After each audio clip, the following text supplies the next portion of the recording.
धर्म की अवहेलना करके कोई भी हो उसका सर्वनाश, पतन निश्चित है। सर्वनाश का तात्पर्य होता है ये जो तुम्हारी श्वासें मिली, तुम्हें बुद्धि मिली, दोनों खत्म हो जाएंगी। ज्यादा अपराध बन जाएगा, काल मृत्यु हो जाएगी। ये श्वासें बहुत कीमती है। देखो अभी अवसर मिला है तो तुम्हें माया समझने नहीं दे रही। जहां ये शरीर छूटा फिर तुम्हारे बस की कोई बात नहीं बनेगी। तुमको जबरदस्ती अवश्य में भोक्तव्यम कृतम कर्म शुभाशुभम, दंड भोग। जब जेल मिल जाती है ना तब तुम्हारी कुछ नहीं चलेगी। जो वहां का सिद्धांत है उसके अनुसार चलोगे, नहीं तो और दंड पे दंड भोगना पड़ेगा। फिर 83,99,999 योनियां, इनमें कौन सी योनि है जिसमें सुख मिल पावे? केवल क्लेश ही क्लेश। अपनी बात नहीं कह सकते, अपनी रक्षा नहीं कर सकते, अपने कल्याण के लिए कुछ सोच नहीं सकते किसी भी योनि में, चाहे देवता क्यों न बने हो। देवता भी भोग योनि है, कर्म योनि नहीं। केवल मनुष्य कर्म योनि है, भारत भूमि। इसलिए परम साधन, परम साध्य श्री भगवान का नाम है। इस कलयुग में और कोई साधना हो पाना बहुत कठिन है। जो साधन के सूत्र बताए गए हैं उन पे स्थित हो पाना, जैसे अष्टांग योग, अब 3 घंटे बिना हिले डुले पद्मासन सिद्धासन में बैठते हैं, आज भी हैं, पर बहुत कम।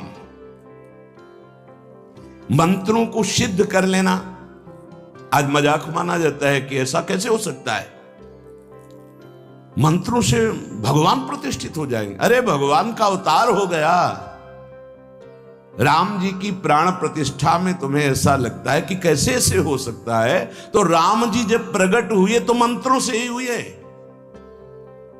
एक ब्रह्म ऋषि का नाम श्रृंगी ऋषि, उनको बुलाया गया, मंत्रानुष्ठान करके पुत्रेष्टि यज्ञ की और मंत्र से अभिषिक्त उस खीर को पवाया गया, महाराज दशरथ जी को दिया गया। उन्होंने अपनी 3 रानियों को विभाजित किया। श्री कौशल्या जी से परब्रह्म परमात्मा स्वरूप भगवान राम प्रकट हुए। सुमित्रा जी से लक्ष्मण और शत्रुघ्न प्रकट हुए। कैकेयी माता से महान प्रेम मूर्ति भरत जी प्रकट हुए। ये कैसे प्रकट हुए? मंत्र से। पुत्रेष्टि यज्ञ श्रृंगी ऋषि ने करवाई, वशिष्ठ जी साक्षी, दशरथ जी यजमान, भगवान का अवतार हो गया। तो भगवान के लिए प्राण प्रतिष्ठा में भगवान पधारे, कोई आश्चर्य की बात? अरे भगवान का अवतार मंत्र से हो गया। आज भी हो रहा है मंत्र से अवतार।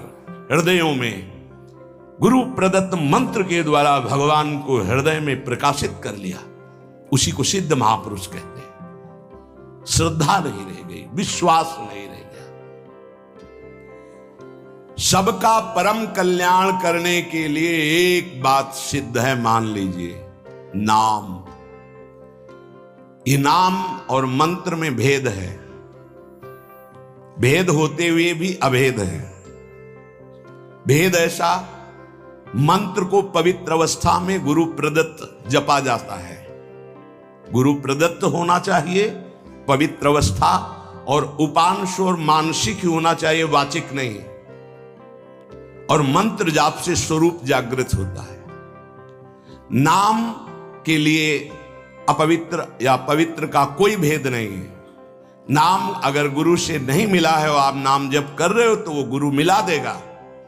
नाम जप का सबका अधिकार है। जहां से सुनो, जो नाम प्रिय लगे, सबका परम मंगल करेगा। नाम महामहिम है। उठते बैठते चलते फिरते सोते जागते सब नाम आगे का कार्य पूर्ण करा देगा। नाम गुरु मिला देगा, मंत्र दिलवा देगा, स्वरूप बोध करवा देगा, ये सब आगे का कार्य। नाम सबके लिए महामंगलदायक है। मैं बड़े जोर के साथ कहता हूं, अपने अनुभव की बात कहता हूं, अपने जीवन की बात कहता हूं कि जो कुछ प्राप्त हुआ सब नाम से प्राप्त हुआ। ऐसा गोस्वामी जी भी बोलते हैं। हम जिस प्रभु के नाम का जप और कीर्तन करते हैं उसके अनन्य हो जाएं।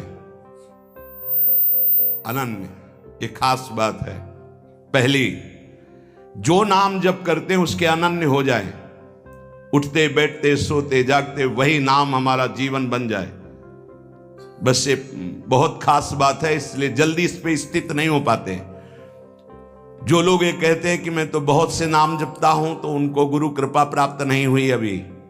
देख लेना, जिस दिन गुरु कृपा प्राप्त होगी तो आप समिट जाओगे। गुरु कृपा प्राप्त होने का ये प्रभाव होता है कि वो गुरु प्रदत्त नाम और मंत्र में अनन्य हो जाता है, हो ही जाता है, स्वाभाविक हो जाता है।